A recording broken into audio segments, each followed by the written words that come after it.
Assalamualaikum warahmatullahi wabarakatuh. Perkenalkan, nama saya Faksi Maulana Sidik dari kelas 2 Epenjas NPM 192191208.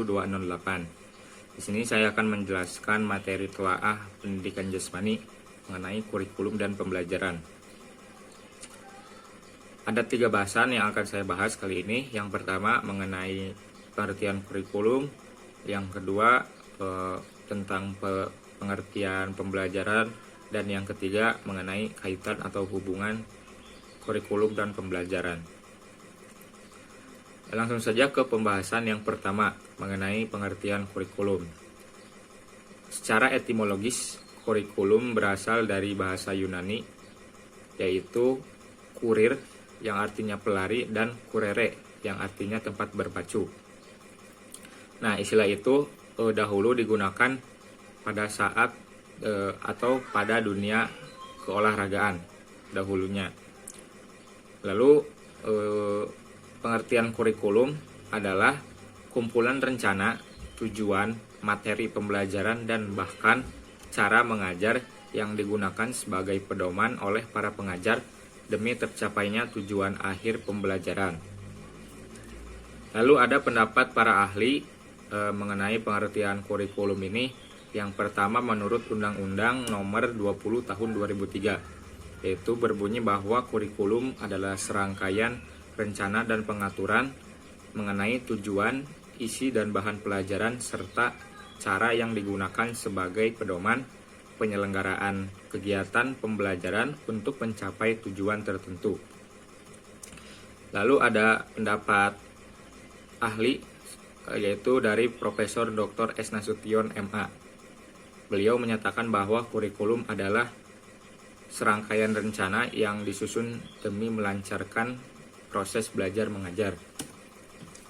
Jadi dapat disimpulkan bahwa pengertian kurikulum adalah serangkaian perencanaan mengenai tujuan, isi dan bahan pelajaran, serta cara yang digunakan atau menjadi pedoman para pengajar untuk mencapai tujuan pendidikan tertentu dan melancarkan sebuah proses belajar mengajar.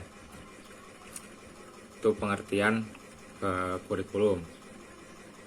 Lalu untuk mengakomodasi perbedaan pandangan tersebut, Hamid Hasan mengemukakan bahwa konsep kurikulum dapat ditinjau dalam 4 dimensi. Yang pertama, kurikulum sebagai suatu ide yang dihasilkan melalui teori-teori dan penelitian khususnya dalam bidang kurikulum dan pendidikan.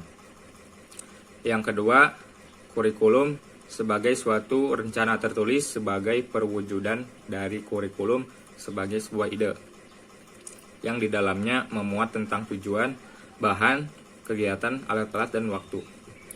Yang ketiga, kurikulum sebagai suatu kegiatan yang merupakan pelaksanaan dari kurikulum sebagai suatu rencana tertulis dalam bentuk praktek pembelajaran.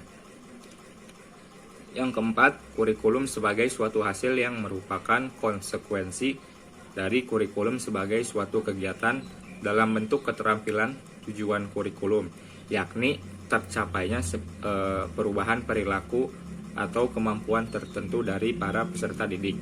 Lalu selanjutnya ada pengertian pembelajaran.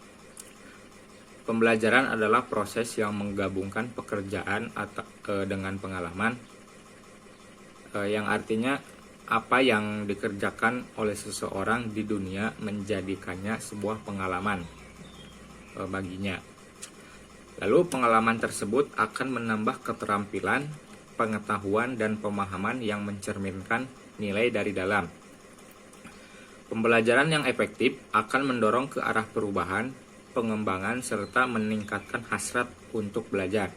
Pembelajaran tidak hanya menghasilkan atau membuat sesuatu, tetapi juga menyesuaikan, memperluas, dan memperdalam pengetahuan.